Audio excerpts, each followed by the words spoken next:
Yekîtiya rojnamevanên jin ên xapoçî daxuyan yekî ye. Rojen daxuyan yekî derxistine dibêje di bîst û pêncê vê mehê li dijî dewleta Mêr em ê li qada bin. Yani daxuyanekî bîvîrengî hene, manşetekî bîvîrengî jê avêtine, logoya xwe jî danîne serê û difiratinî wî jê de ev daxuyanî bîst û sê Novemberê ye û îro roja sêşembe bîst û şeş.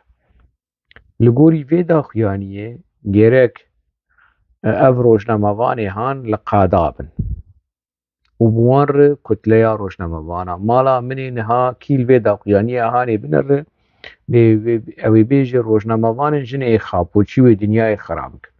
Li dijî dewleta Mêr hey xwelîserin û heyporê we bi ser we dikur bibe. Dev ji vê çîroka PKK û girêdana dewletê û nêrûmê tin dewlet ne nêrûmê ye.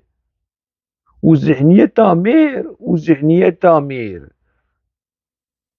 û li dijî dewlet û li dijî dewleta Mêr û zihniyeta Mêr ji xwe felî nakin yanî.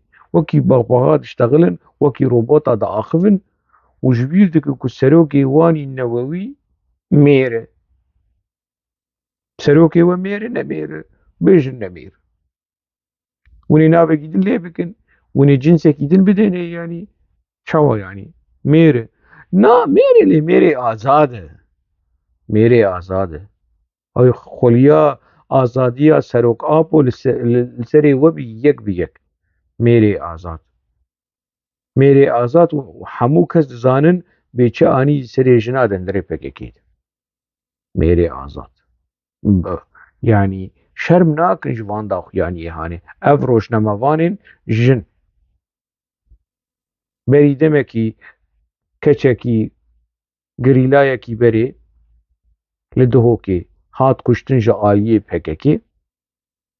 Ev rojnamevanên jin devê wan girêdayî girtî. Li dîroka PKK vegirin bi seda bi hezara jin hatine tasfiyekirin, hatine kuştin. Apo dibêje 10 Temûz 23 Temûza 2008 dibêje di nava PKK'ê de 15,000 kes hatine kuştin. Bi rihetî heya 2008 bi rihetî 5 yani serê sedî 30 jinin. 5,000 kes 5,000 jin di nava PKK'ê de hatine tasfiyekirin. Ev rojnamevanên jin devê wan girêdayî devê wan girtî derbarê evê rewşa hanê. Vî halê hanê. Wê derkevin wê di roja li dijî tund û tûjiya li hemberî jinê wê mala min ê qada dije bikin. Bi tilîlî û bi halan û bi coş bikin. Li dijî dewleta Mêr, li dijî zihniyeta Mêr. Eyb ya eyb. Eyb. Berê xwe bidin tund û tûjiya PKK li dijî jinê. Ev keçên ku 12-13 salî, 14 salî, 15 salî ku dibin esker ku PKK wan dike esker wan dike dibin sîlah û berê wan dide şerra. Ji vê şerm bikin. Ja rojnamevanê yekîtiya rojnamevanên jin û yekîtiya nizanim çi jin û yekîtiya ji van çîrok mîrokê derewa yanî. Çîrokê rêxistina PKK û derewên rêxistina PKK û ja jinê. PKK jina Kurd pir êşandî. Mexdûrê herî mezin di civaka Kurd de di nava gelê Kurd de jin e. Ew dizanin. Ji lêdanê, ji işkencê, ji kuştinê, ji tecawuzê, ji destavêtina namûsê çi tê ser bala we di hundirê PKK li dijî jinê heye.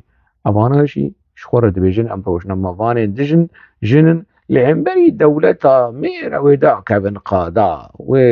وذاك من قادا ونان لسيليخن ونان لتنوريخن روجنا ما فانيش مالا مني يعني او شمي برازا وجان افاناش يجمر لدشي ذهنية تعمير ولدشي دولة تعمير خدي هلوست وخدي چالاكينه ولهمبري تندو توجيا لهمبي لدجي جني دهندري بككيده كرن كورن لالن ابن حالي وان ابو ويقولوا جي بمينين كولين بفيرنجينه جن كولتيه كي بفيرنجي جينولوجيا وجن وكي نتوا وجن وكي نزانم چه وجوان درو مروي ابو خاپاندني ابو شخور چند حنكي خبولو بوان بكن وجي باور دكن ولود كيف سري وان ومالبات خرا دكن وجن لهم بري مير ومير لهم بري جن وذهنيات انا زانم چه مير ايدي فقير ميري كرد بيهم مقدوري بكيكي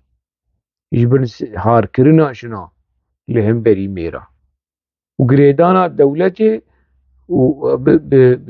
بمير دولة نمي وننير يعني دولة شيوك سيستمك نا ذهنية تعمير اكو هشتية نزانم وفيرنجي هان وشو لدورا مسألة بزيفره وخوشي اقناع بك وقاشو ايدر دورا خوشي بريدن قناعتي يكيتيا روشنا مفانين جن روجن او 26 مهي كامل قادة نديد وكون الكرقة والكيجان قادين ويعني ودنيا خراكر